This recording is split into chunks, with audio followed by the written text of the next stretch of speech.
শীত চলে যাবার আগে এইভাবে একবার মাছের ঝালের রেসিপিটা আপনারা অবশ্যই ট্রাই করে দেখবেন। আশা করছি খুবই ভালো লাগবে। স্কিপ না করে পুরো ভিডিওটা দেখার অনুরোধ রইল। চলুন রেসিপিটা তাহলে দেখে নেওয়া যাক। আসসালামু আলাইকুম everyone, welcome back to my channel Sanu cooking. Sanu cooking চ্যানেলে আপনাদের সবাইকে স্বাগত। এখানে আমি 4 পিস কাতলা মাছ নিয়েছি। কাতলা মাছটা খুব ভালোভাবে আমি নুন হলুদ মাখিয়ে নিচ্ছি। আপনারা কাতলা মাছের পরিবর্তে রুই মাছও নিতে পারেন।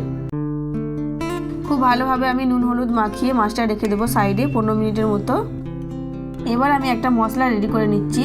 15-16টার মতো গোলমরিচ, 2টো ঝাল কাঁচা লঙ্কা, আর নিয়ে নেব 1 মুঠোর মতো ধনে পাতা। ডাঁটি সহ নিয়েছি ধনে পাতাটা আমি।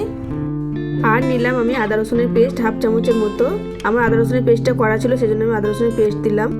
এবার কড়াইয়ে আমি পরিমাণ মতো সরিষার তেল একদম খুব ভালোভাবে গরম করে নিয়ে মাছগুলো দিয়ে দিলাম। উল্টে পাল্টে মাছগুলো খুব ভালোভাবে ভেজে নিতে হবে। খুব কড়া করে ভাজা যাবে না, আবার খুব হালকা করেও ভাজা যাবে না, মিডিয়াম করে মাছগুলো ভেজে তুলে নিতে হবে। রেসিপিটা যদি একটু ভালো লেগে থাকে তাহলে প্লিজ লাইক, কমেন্ট আর শেয়ার করে দেবেন। আর যদি নতুন বন্ধু হয়ে কেউ আমার এই রেসিপিটা দেখে থাকেন তাহলে প্লিজ আমার চ্যানেলটা সাবস্ক্রাইব করে আমার পাশেই থাকার অনুরোধ রইল। মাছটা আমার প্রায় ভাজা হয়ে গেছে। এবার আমি মাছটা তুলে নেব। মাছগুলো এরকম লালচে কালার হয়ে গেলে এবার তুলে নিতে হবে। মাছগুলো আমি তুলে নিচ্ছি। আর আমি কোনো রকম তেল ব্যবহার করব না, ওই তেলেই গোটা জিরে, দারচিনি আর কাঁচা লঙ্কা ফোড়ন দিয়ে দিলাম। এবার আমি 3টে মিডিয়াম সাইজের পেঁয়াজ স্লাইস করে কেটে দিয়ে দিলাম। পেঁয়াজটা আমি একদম হালকা ব্রাউন কালার করে একটু ভেজে নেব। ঠিক যখন এরকম কালার এসে যাবে পেঁয়াজে, তখন আমি বেটে রাখা ওই মশলাটা দিয়ে দেব।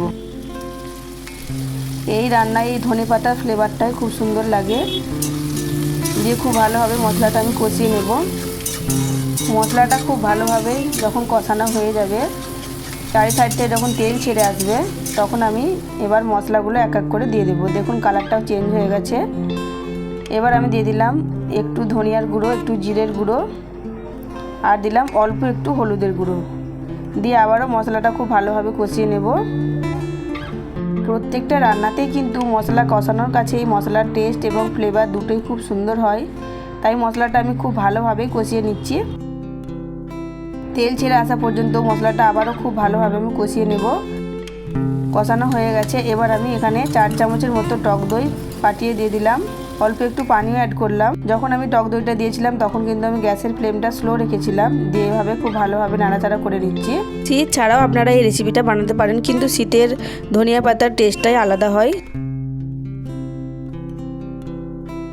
এই রেসিপিটা কিন্তু বন্ধুরা একদম গরম ভাতের সঙ্গে জাস্ট জমে যাবে এই শীতে।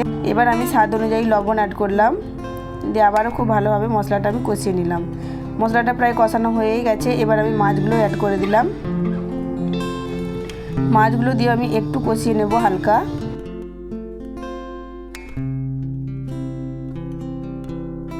বন্ধুরা এই রান্নাটা আপনারা অবশ্যই একবার বাড়িতে ট্রাই করে দেখবেন, খুবই ভালো লাগবে। এর স্বাদ কিন্তু বন্ধুরা দুর্দান্ত হয়েছিল। এবার আমি গরম পানি অ্যাড করে দিলাম।